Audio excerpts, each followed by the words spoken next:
So after 18 match days in Conmebol World Cup qualifiers, we have our 6 direct teams that are going to the World Cup. Argentina, Ecuador, Colombia, Uruguay, Brazil, Paraguay, and the team going to the intercontinental playoff and trying to get a berth into the World Cup is Bolivia, of all teams. Not Venezuela, definitely not Peru, and Chile.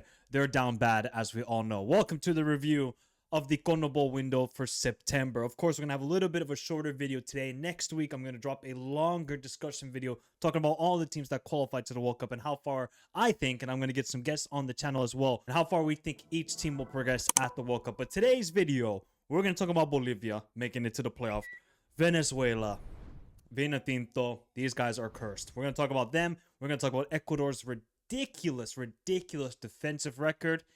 And Luis Suarez, no, not the Uruguayan one, the guy that looks like Ryan Castro, is scoring 4 goals for the first time since that Luis Suarez scored 4 goals in a Conmebol World Cup qualifier. So let's just discuss first about Ecuador.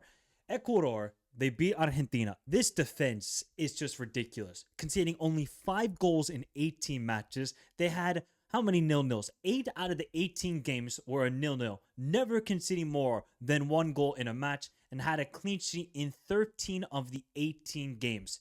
I mean, you want to talk about a brick wall, a Great Wall of China, but a Latin American version of it? Great Wall of Cotopaxi. That is the Ecuador national team, and we already knew that before this window. We've talked about it a lot during these qualifiers, that when you have Pacho, Ordóñez, Hincapié, you're good. You're settled. I mean, it's such a sturdy defense that they all just read the game so well. They love a tackle. It's just like everybody puts their body on the line to defend for Ecuador.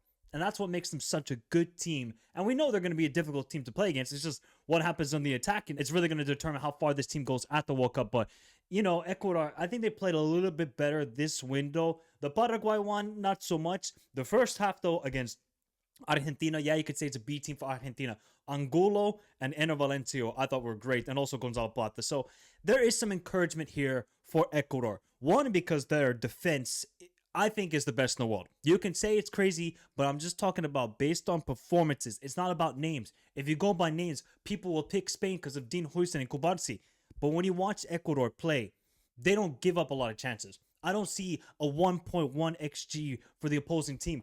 It is usually 0.3, 0.4 for a Paraguay, for Argentina, for a Brazil against Ecuador. And that's what's going to make them a dangerous team at the World Cup. And I just hope and pray this attack can just sort itself out. If it does, could be a special World Cup for Ecuador. Could be a special one. Then let's get to Luis Suarez scoring 4 goals. No, not the Uruguayan one, the Colombian one. Because this has been another discussion I've had a lot on this channel, is who will be the starting number 9 at the World Cup.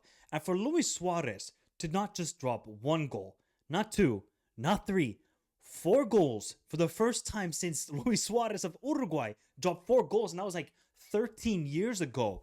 Hey, he's in the history books. And he's now going to etch his name into Colombian football history because he's the first ever player to score 4 goals in a game for Colombia. So for Luis Suarez, what a rise for him, making the move to Sporting this summer, gets a starting role at Sporting, scores a couple goals. He's back in the Colombian national team, and look what he's doing, scoring goals. And this is exactly what Colombia need. Yon Duran has been given opportunities. He's not taking advantage of it. Obviously, he was injured during this window. And then Yon Cordoba, Yon Cordoba did pretty well in this window. 2 goals. So there's competition. You can just see how much talent this Colombian team have. And it's just about, can they continue this momentum for the rest of the window, in the October window, the November window, the March window, heading into the World Cup. And we're going to see what their friendlies. I think they're playing USA and Canada, or was it Mexico and Canada the next window. Good test for this Colombian team. But I mean, I'm not really going to talk about the matches because I felt like they were very easy for the team. Obviously, the Bolivia home game, it was just a walkthrough. And then we'll talk about Venezuela because I think I have a lot to talk about Venezuela. So yeah, congrats to Luis Suarez. What a game for him and a historic moment for Colombia, as now they reach another World Cup after a 8-year hiatus from 2018. So Bolivia have made it, people. Bolivia did the most shameless thing possible, moving the games from La Paz to El Alto, and that changed the entire course of their qualifiers. They were doomed to fail once again if they just kept playing in La Paz. but they saw an opportunity. They saw how awful Chile were. They saw how awful Peru were. And they saw that still Venezuela are Venezuela. And then at the time, it was also Paraguay were awful. So they made the decision to go to El Alto. We can all say it's a crazy move. It's very dangerous for the opposing players and the opposing teams that come to El Alto to play. But if you have the opportunity, you got to do it. You got to do it. But you can just see every single team, except for really Paraguay, when they travel to El Alto, they struggle. I mean, look at the first half from Bolivia against Brazil, people. They had 1.54 XG. Now, granted, it was a penalty from Miguel Ticeros, where I don't think that's a penalty at all for Bolivia. I don't know where they got the money to pay the referee, but that's never a penalty for me. But otherwise, they just kept creating chance after chance, all the long shots just because of the altitude.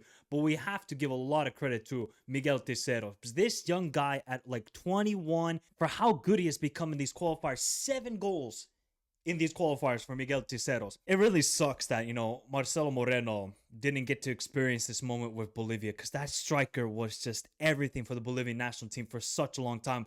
And overall, it's like, you feel happy for Bolivia, because these guys are the whooping boys of South American football, or have been for many, many years. But when they got that victory over Chile, I was like, maybe they got a chance here, All they just need is that one away victory, and we know how good they are at home, where they just turn into absolute monsters. And you just saw how they ran past the Brazilian team in the game. So for Bolivia, it's an historic moment to make it to the intercontinental playoffs. And a lot of credit also has to go to Oscar Villejas as well for the turnaround he's made with this team, because they had another Brazilian manager, and that guy was trash. He comes into La Verde, and everything changes for Bolivia, and I'm very happy for the country. Are they going to do well at the Intercontinental Playoff? Who knows, because we don't know at the time of recording the opponents that they will face. But Bolivia have a chance. A good chance. I cannot guarantee that, because we can just see that their sort of style of play does not translate away from home. Now, if it's in the altitude of Mexico City, who knows? We've seen stranger things happen in Mexico City. But for Bolivia, I think now having the opportunity and just knowing maybe we're 1 game away, 2 games away from the World Cup, is all they just need to get that extra boost of confidence. And with players like Miguel Ticeros, they can win a game. I mean, the kid was unbelievable, I thought, against Brazil. And considering that he plays in the Brazilian second division, he looked better than most of those players out there.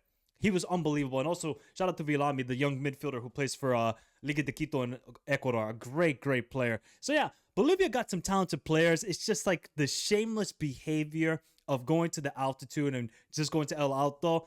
It's a bit shameless, but heck, you got to do what you got to do. As Eddie Guerrero said, I lie, I cheat, I steal. But Bolivia said, we are the altitude merchants. So, the team that they knocked out of the World Cup, and the last team that have never qualified to the World Cup from South America, Vinotinto, RIP.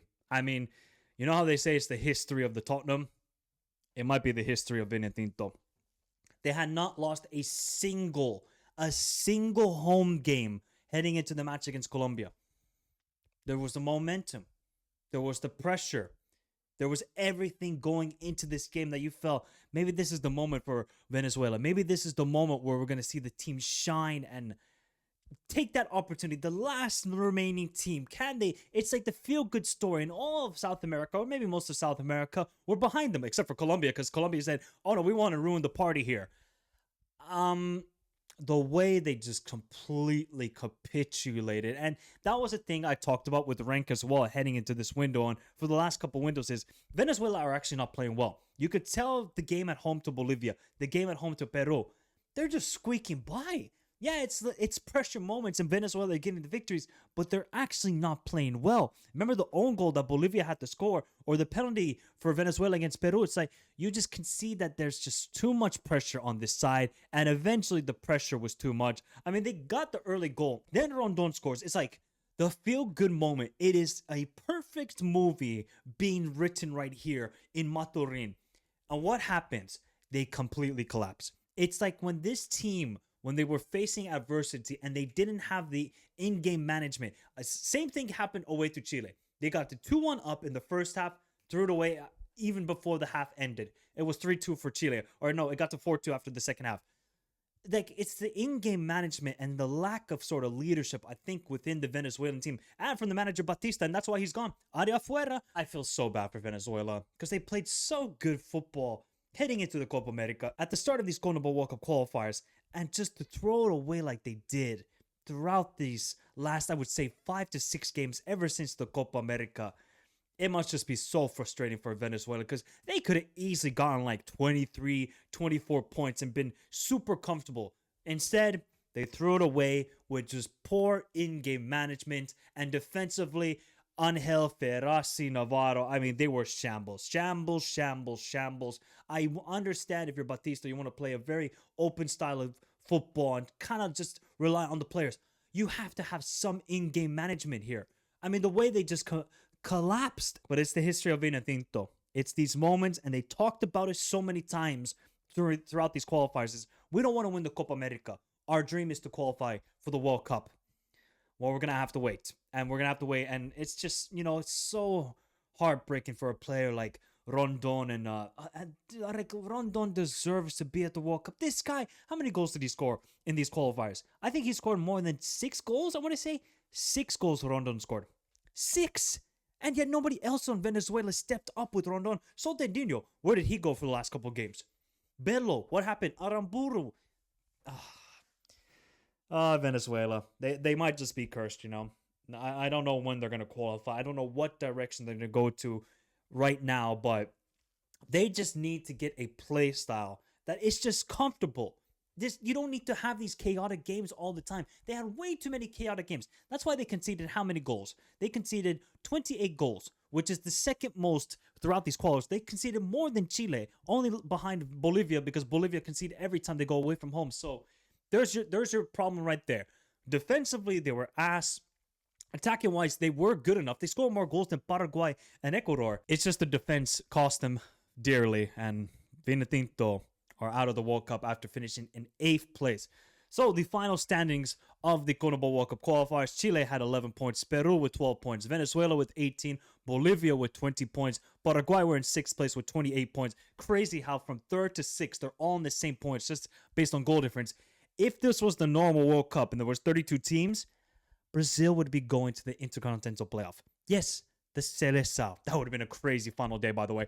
Uruguay then are in 4th place with 28 points. Colombia in 3rd place with 28 points. Ecuador finished in 2nd place with 29 points, and they had the 3-point deduction as well. And the Kings of South America, Argentina, finished on 38 points with a plus 21 goal difference.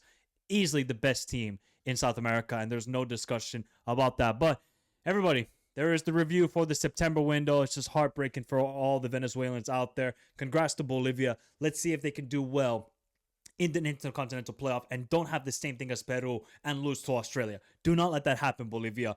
Let me know your thoughts in the comments down below of this window. Who was the best player? What do you think is going to be the future for Venezuela going forward? And remember, next week I'm going to drop the long discussion video about how far we think each Conmebol team will progress at the World Cup as of right now. Hit the like button, subscribe to the channel if you're new around here. Remember to follow me on all the socials: Instagram, Twitter, join the Discord, all those links, description down below. But have a beautiful day. Stay safe in this crazy world. Till next time.